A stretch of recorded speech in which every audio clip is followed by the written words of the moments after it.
TV8 presenta Documentales. Buenas tardes, vecinos y amigos de TV8. Estamos en este cuarto episodio de Documentales con maestros de Latinoamérica. En esta oportunidad queremos traerles a un personaje súper interesante, muy actual y que está presente en muchos jóvenes hoy día que están enfocados al tema de educación. Me refiero a Paulo Freire. Paulo Freire es el fundador de una corriente que se llama Educación Popular. Es un brasileño que es más contemporáneo. Él estuvo presente durante los años 60 en el proceso de resistencia y de creación en Brasil. Luego sale al exilio, estuvo en Chile, vivió 4 años, estuvo trabajando durante el periodo de la Unión Popular en el tema de educación en Chile, y luego del golpe militar él viaja, sale al exilio nuevamente, está en Europa, y vuelve para hacerse cargo del área de educación cuando gana Lula da Silva el primer periodo. Lula da Silva del Partido de los Trabajadores a finales de los 80-90 toma el poder en Brasil y lo designa como uno de los asesores del nuevo proceso de educación en Brasil. La resistencia que se produjo frente a su propuesta de educación popular, de alfabetización para los más pobres, hace que él al poco andar deba salir del Ministerio de Educación, pero deja su equipo y se trata de continuar con su proyecto. Paulo Freire hoy día es leído por muchos, por cientos, por miles de jóvenes, no solamente en Brasil, sino que en Chile, en Latinoamérica en general, y es un referente para las nuevas comunidades de base, y espero que este programa les presente a un Paulo Freire más humano. Él deja incluso el epitafio para su lápida, donde dice que él es una persona que quiere ser recordada como alguien que amó profundamente la humanidad. Así que vamos con Paulo Freire en Documentales.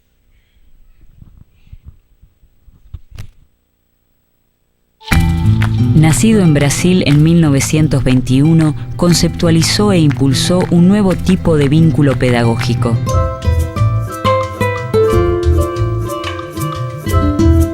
Entendió que el educador debía involucrarse en las problemáticas de su pueblo y emprendió un camino de lucha contra lo que denominaba una pedagogía bancaria.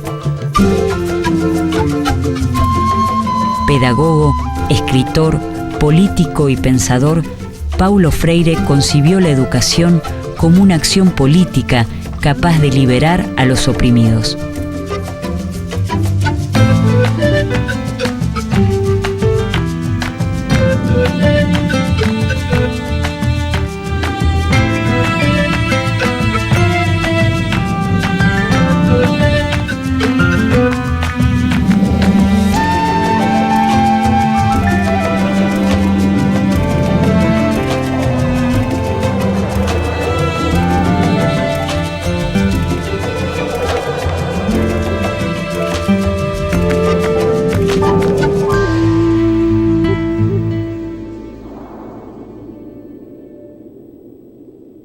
Es el 19 de septiembre de 1921, cuando en Recife, una ciudad empobrecida del nordeste brasileño, nace Paulo Freire. Después de una escolaridad dificultosa, a los 20 años, empieza a estudiar Derecho y a enseñar portugués en escuelas secundarias. Tiene una fuerte influencia de formación cristiana. Él estudia en un colegio católico su escuela secundaria porque es el único lugar que su mamá logra ubicarlo. Trabaja en parroquia siendo muy joven y se forma en el Instituto Superior de Estudios Brasileños, en donde hay participación de pedagogos cristianos como Teixeira, como Acevedo. Corre el año 1954 y Paulo Freire es nombrado jefe del Departamento de Educación y Cultura del Servicio Social de Industria de Recife. Al año siguiente es nombrado profesor de Pedagogía en la Universidad de Recife. E ele vai trabalhar na parte da extensão cultural do SESI, num projeto de extensão de educação de adultos. Na sequência, ele vai para a Universidade Federal de Pernambuco E toda a experiência que ele começa a fazer com a educação de adultos é o que de fato direciona ele para a parte da educação, porque o Paulo Freire ele era formado em Direito. Então ele vai se deslocando para a parte para o campo educacional, né?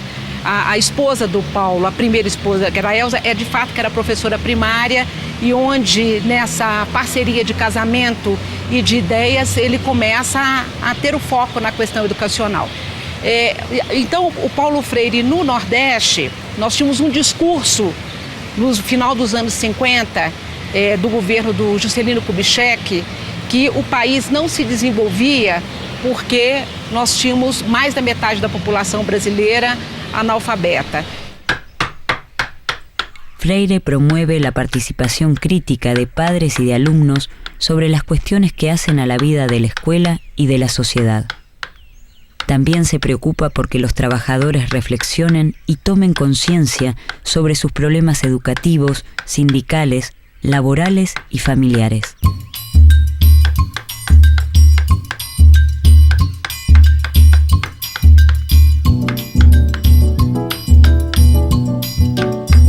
La Iglesia latinoamericana vive, a partir de la década de los 50, tiempos de fuerte militancia y compromiso con las luchas populares. En Brasil, comienza un movimiento de comunidades eclesiales de base que crece incesantemente en las décadas siguientes y frente al cual Freire asumirá un fuerte compromiso.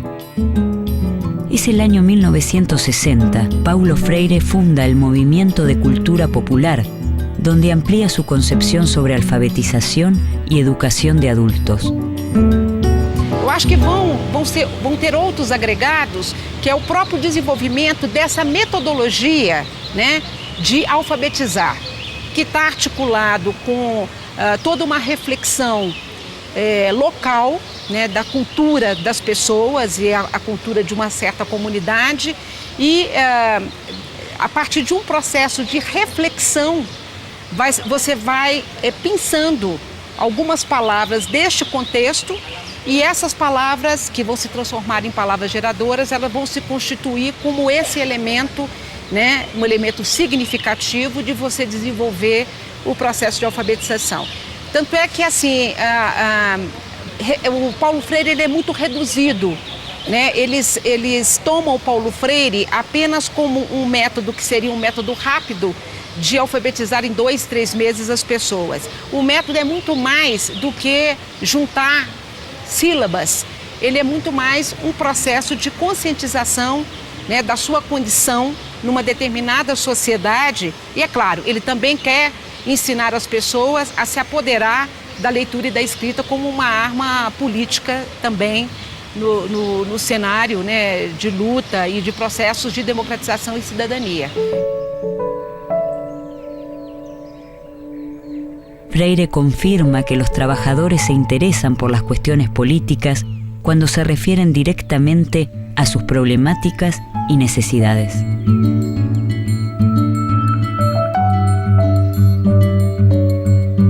Para Paulo Freire es claro que no se trata de explicarle a las personas cómo es la estructura de clases de la sociedad o cuáles son las contradicciones principales y secundarias. Se trata de hacer una experiencia en la que el sujeto articule esa preocupación, esa experiencia existencial con esos problemas estructurales o con esa situación estructural. El método de alfabetización diseñado por Freire a partir de 1961 se basa en su propia experiencia en la ciudad de Anguicos, en el nordeste brasileño, donde 300 campesinos adultos son alfabetizados en solo 45 días. La obra de Freire surge en el nordeste de Brasil. A mediados de la década de los 60, la mitad de sus habitantes son analfabetos o viven en lo que Freire señala como la cultura del silencio.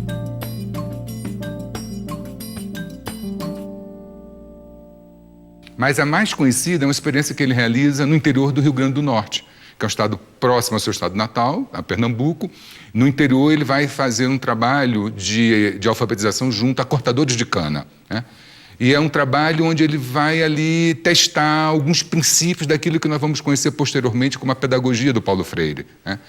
Quais seriam isso? Primeiro, que todos nós já conhecemos o mundo, né? Um pouco que o conhecimento do mundo precede o conhecimento da palavra escrita. Portanto, que essa ideia de que os sujeitos não conhecem nada é uma ideia que ele combate e combate muito fortemente. Então, essa experiência que ele realiza ali em Angicos, com cerca de 300 trabalhadores que têm a experiência, né, de cortar canas, e faz uma experiência de alfabetização desse coletivo num período que é considerado muito curto, né, que é um período em torno de 45 a 50 dias, quando essa experiência se realiza. Que o Joaquim se levantou um dia, durante o processo da busca, da pesquisa, e foi ao quadro negro, apanhou o giz e escreveu Nina. E quando acabou de escrever Nina, ele deu uma gargalhada nervosa que quase não terminava. E eu disse: Joaquim, que passa, que há contigo? E ele riu, olhou para mim e disse: puxa, Nina é o nome de minha mulher.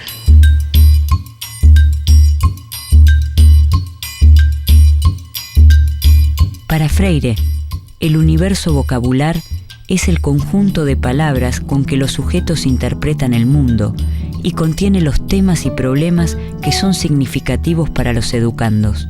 Freire sostiene que el educador debe involucrarse en los procesos históricos de los sectores populares, observando cuáles son sus universos de vocabulario.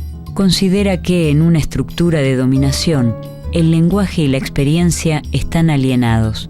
Las maneras de hablar y pensar el mundo constituyen un reflejo del pensamiento y del lenguaje propio de las sociedades dominantes. Ele desenvolve, formula e elabora junto com a equipe plano nacional de combate ao analfabetismo, que pressupunha a criação, no Brasil, um plano extremamente ousado, da criação de 20 mil núcleos, né, de alfabetização, que ele chamava Círculos de Cultura.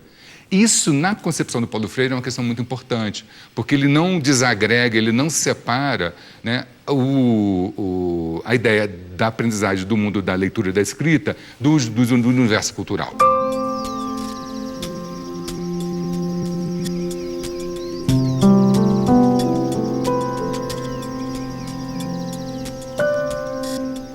En 1963, Paulo Freire es nombrado director del Plan Nacional de Alfabetización, pero al año siguiente, un golpe militar pone fin a esta etapa. Freire es encarcelado por la dictadura y encuentra protección en la Embajada de Bolivia, cuyo gobierno lo contrata como asesor del Ministerio de Educación. Pero, apenas llega a la ciudad de La Paz en 1964, es testigo de un nuevo golpe de Estado y se marcha a Chile. Freire comienza así un largo exilio que se extenderá hasta 1980. La experiencia del exilio es muy fuerte en Freire. Él en algún momento en varios momentos lo manifiesta, y de hecho el primer exilio, que es el exilio chileno, en Chile hay una gran concentración de intelectuales, se está armando el gobierno de la Unidad Popular. Permanece en Chile durante más de 4 años, donde trabaja en el Instituto de Capacitación e Investigación de la Reforma Agraria y en la Oficina Gubernamental Especial de Educación de Adultos. También la experiencia del exilio que continúa en Ginebra y lo vincula desde ahí con varias experiencias de los movimientos revolucionarios africanos, lo pone en contacto con un pensamiento muy potente. Uno de los más fuertes que a él lo impacta mucho es el de Amílcar Cabral, el dirigente de la Revolución Guinense, uno de los intelectuales más importantes. En 1967, Freire viaja a Estados Unidos como conferenciante de diversas universidades y trabaja como profesor invitado de la Universidad de Harvard.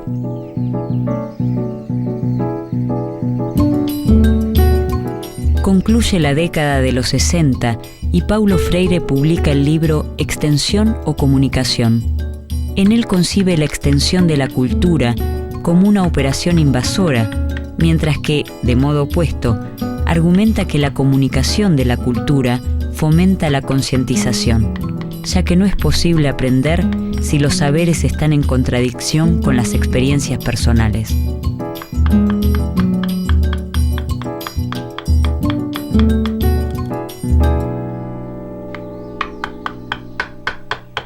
Cuando Freire discute eso y escribe un texto que en Chile está discutiendo con el pensamiento hegemónico en ese momento y poniendo en tela de juicio no solamente un modelo abstracto educativo, sino una práctica político-pedagógica concreta. Paulo Freire afirma que el educador que no conoce el mundo del campesino no puede establecer un vínculo pedagógico con él, ni mucho menos tratar de cambiar su actitud. Enarbola su experiencia educativa en principios que fomentan la práctica de la libertad, prácticas que se alejan de un simple apoyo técnico y ponen el esfuerzo en intentar descifrarse a sí mismos y a los demás. Paralelamente diferente. Hola, buenos días. Hola, buen día, ¿cómo estás?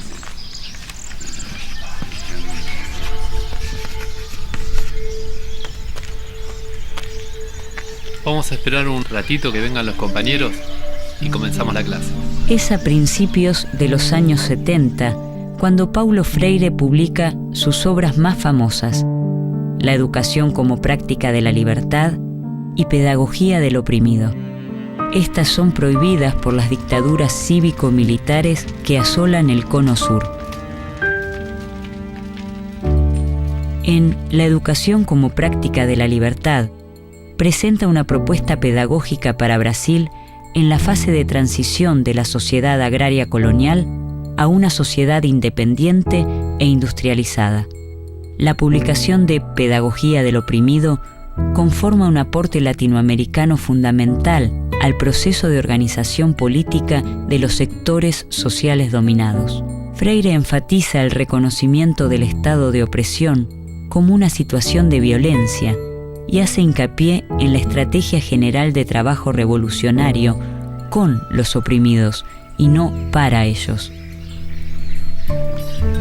Pedagogía del oprimido destaca el papel de la educación como una forma de política cultural e interpela a todos los trabajadores que se desempeñan en el ámbito de la educación y de la cultura. Freire resalta la relación entre diálogo y transformación. El diálogo indica un tipo de comunicación para construir la verdad, que nadie posee de manera absoluta y a la que nunca se arriba definitivamente. Expresa que existe una doble dimensión del diálogo, la acción y la reflexión, articuladas entre sí. Essa educação bancária, por Paulo Freire, ela está vinculada ao que ele chama de uma escola mais tradicional, que significa aquela que o professor sabe tudo e que o aluno não sabe nada, né? O aluno seria aquele depositário daqueles conhecimentos que seria transmitido por uma única pessoa que sabe tudo. Então, nesta relação, os alunos, né, seriam passivos e o professor ativo.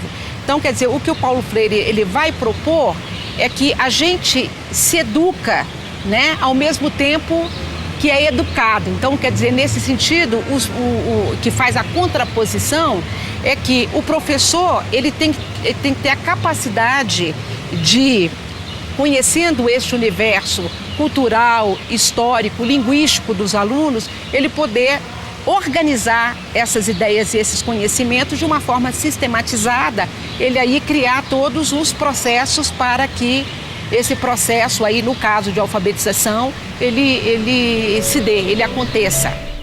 Leonor, ¿cuántas sílabas tiene sembrado? 3 sílabas. Freire opone su propuesta conocida como educación dialógica a lo que llama educación bancaria. La educación dialógica busca establecer una relación igualitaria entre educador y educando, en la que ambas partes enseñan y aprenden, ya que nadie lo sabe todo y nadie lo ignora todo. Soraya, árboles. 3 sílabas. Bien. Néstor, cansancio. 3 sílabas tiene. Muy bien. Es el año 1970. Paulo Freire se traslada a Ginebra, Suiza, donde es convocado para asesorar en los programas de educación del Consejo Mundial de Iglesias. Entre los años 1975 y 1980, trabaja en Santo Tomé y Príncipe, Mozambique, Angola y Nicaragua, lugares donde se posiciona como un militante comprometido con la liberación de los pueblos oprimidos. En marzo de 1980, Freire emprende su regreso definitivo a Brasil. No retorno ao Brasil, ele vai também ocupar postos no magistério. Ele vai trabalhar em duas universidades de São Paulo, a Universidade Estadual de Campinas e a PUC de São Paulo. Essa estadia na PUC, ela merece um certo destaque, porque a PUC foi um dos polos, né, de resistência no campo universitário que acolheu muito dos perseguidos pelo regime militar.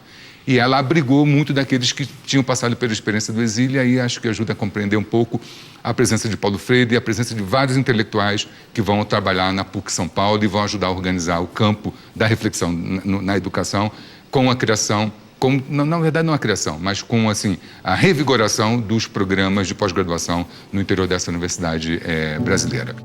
El Partido de los Trabajadores gana las elecciones municipales en San Pablo en 1988 y Freire asume como secretario de Educación.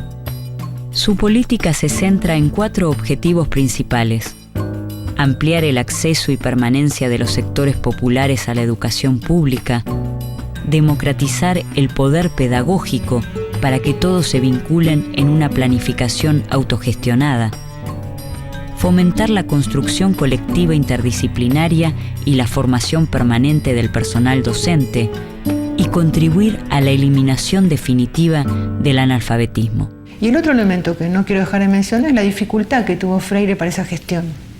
Era Paulo Freire. Venía con un enorme prestigio internacional, con un enorme apoyo político. Él es uno de los fundadores del Partido de los Trabajadores, estamos hablando en 80.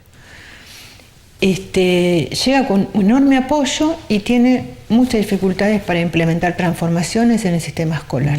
Paulo Freire se encuentra en una situación paradójica.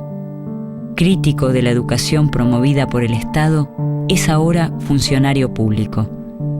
Acepta el cargo convencido de que es una oportunidad para modificar problemas estructurales de la enseñanza, pero las presiones ejercidas desde la burguesía paulista, la oposición política y la prensa escrita lo llevan a renunciar a su cargo y continuar trabajando desde otros espacios. Entonces hay que ver ahí cómo funcionaron los diferentes actores, las familias, los partidos, los sindicatos, los diferentes componentes del frente, porque no es que gana el PT, gana un frente en las elecciones en San Pablo.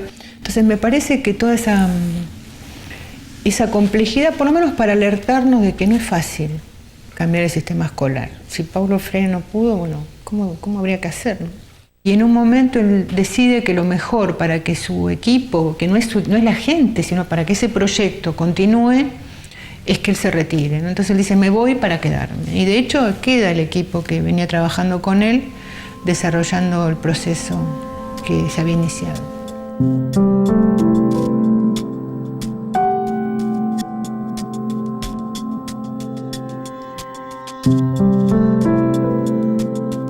El 2 de mayo de 1997, a los 75 años, Paulo Freire muere en la ciudad de San Pablo. Su obra, traducida a diversos idiomas, se extiende a más de 27 libros propios y colectivos.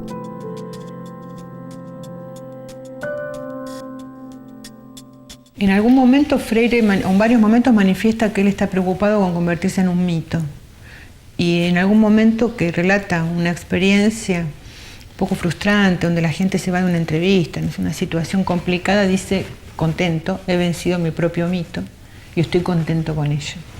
Y junto con eso hay una movilidad en la biografía de Freire. Si uno lo toma de manera rígida, puede decir, bueno, se transformó, porque el Freire, que en pedagogía del oprimido o en educación como práctica para la libertad no encontrás la palabra escuela, no encontrás la palabra profesor, termina siendo secretario de Educación del municipio de San Pablo.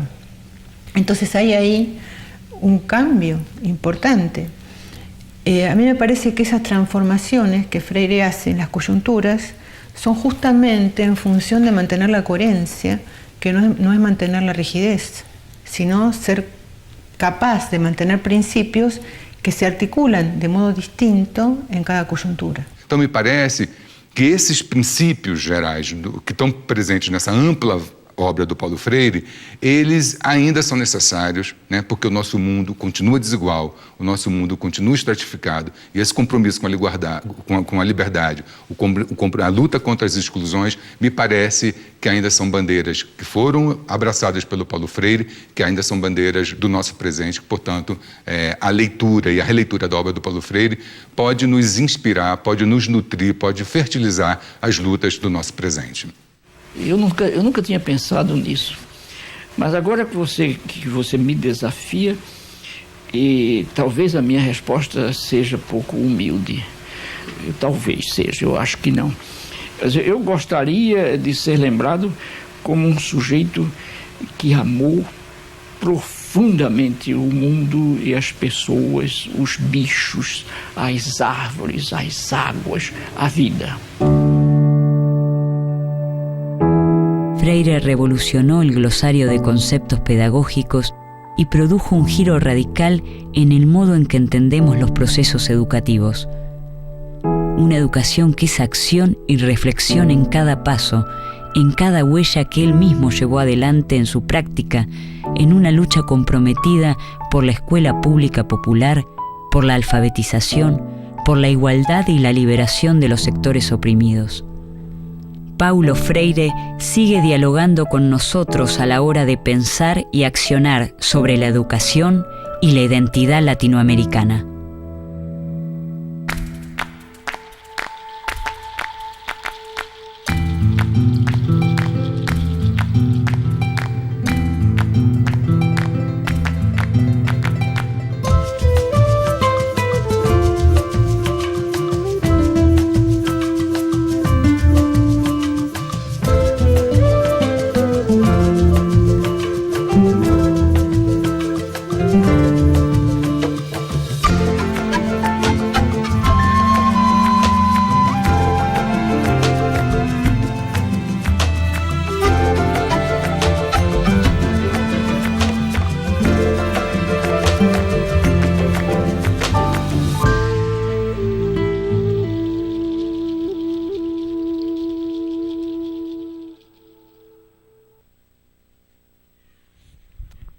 Bueno, estamos con el último capítulo de esta serie de documentales sobre maestros de Latinoamérica. Paulo Freire, si uno va a las universidades, es poco estudiado, pero sí es muy estudiado por gente que está haciendo educación popular, que está haciendo educación alternativa en las poblaciones. De hecho, acá en la misma población nuestra, Paulo Freire es un personaje reconocido, y creo que es importante no solamente conocer su obra, sino que también conocer el personaje. Con este personaje, con Paulo Freire, completamos el mes de agosto, este último sábado, y esperamos poder tener un segundo ciclo de estos personajes, grandes maestros de Latinoamérica, si no en septiembre, en octubre, y espero que les haya gustado. Dejen sus comentarios en Facebook cuando aparezca en Facebook, y nos estamos viendo la próxima semana con otro programa tan interesante como este. Que les vaya bien.